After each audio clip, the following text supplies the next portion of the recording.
विद्यार्थी बसत असतात, त्यातले 400-500 विद्यार्थ्यांनाच सिलेक्शन होत असतं. म्हणून कधीही स्पर्धा परीक्षा देत असताना आपण त्यामध्ये झोकून अभ्यास केला पाहिजे.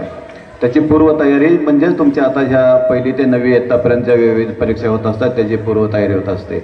आतापासून फक्त आपण एकच लक्षात ठेवलं पाहिजे की सरांनी मग सांगितलं की सेल्फ डिसिप्लिन ते फार महत्त्वाचं आहे. स्वतःला वाटलं पाहिजे की मला अभ्यास करायचा आहे किंवा मला वाचन करायचं आहे, मला नोट्स काढायचे आहेत, मी आज दिवसभरात काय अभ्यास केला त्याचा संध्याकाळी थोडी उजळणी घेतली पाहिजे. आणि मी बाहेर जे काही चाललेल्या ॲक्टिव्हिटीज आहेत, मित्र असतील किंवा मोबाईल असेल, ह्याच्यापासून कसं दूर राहिलं पाहिजे हे पालकांनी तेवढंच त्यांच्यावर वॉच ठेवणं गरजेचं आहे. त्यामुळं आज तुमच्यावर फारसं प्रशासकीय अधिकारी म्हणून फार बर्डन टाकायला नको. आज ह्या मार्गदर्शक किंवा संस्थेने आम्हाला इथं बोलवलं आहे, फक्त रोल मॉडेल म्हणून बनवलं आहे की तुमच्यात आम्ही बसलेलो होतो, तुमच्यातनं बसून आम्ही आज इथं बसलेलो आहे. आणि सरांनी मगाशी सांगितलं आहे की भविष्यात नवीन तालुक्यातून किंवा नवीन अधिकाऱ्यांना बोलवण्यापेक्षा तुमच्यातूनच एक दरवर्षी जसं जसं पुढे जात जसं तुमच्यातलेच नवीन अधिकारी बनतील, उद्योजक बनतील. अधिकारी झाल्यावरच रोल मॉडेल नाही बनणार, एखादा मोठा उद्योजकसुद्धा इथं येऊन रोल मॉडेल बनू शकतो.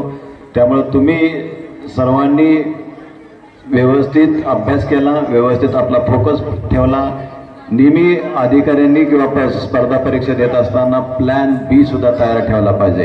प्लॅन ए असेल, प्लॅन ए सक्सेस नाही झाला तर प्लॅन बी कडे सुद्धा आपण जायला पाहिजे. आणि प्लॅन बी कडे कोणतेही नाउमेद बाळगता प्लॅन बी सुद्धा यशस्वीपणे पार पाडला पाहिजे. नाहीतर आपला एक मित्र अधिकारी होतो, दुसरा आपण होत नाही म्हणून नैराश्य येऊ द्यायचं नाही आहे. त्यामुळे पालकांचा हा मध्ये मेजर रोल असतो की आपल्या मुलांची मानसिक स्थिती आणि प्रकृती व्यवस्थित सांभाळणे, त्याचा अभ्यास व्यवस्थित घेणे, त्याला कोचिंग चांगलं देणे आणि पुढं घडवणे, त्याला सपोर्ट देणे. सपोर्ट फार महत्त्वाचा असतो.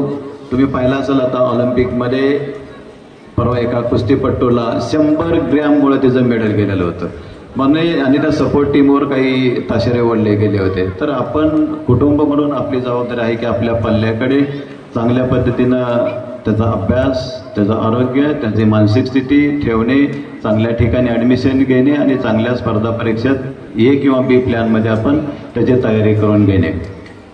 या ठिकाणी पुन्हा एकदा तुम्हा सर्व विद्यार्थ्यांनी पालकांचं मनपूर्वक अभिनंदन करतो.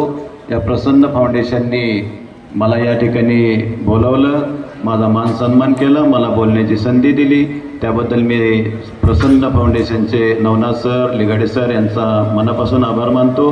तुम्हाला तुमच्या भावी वाटचाली, शैक्षणिक वाटचालीस शुभेच्छा देतो. जय हिंद, जय महाराष्ट्र.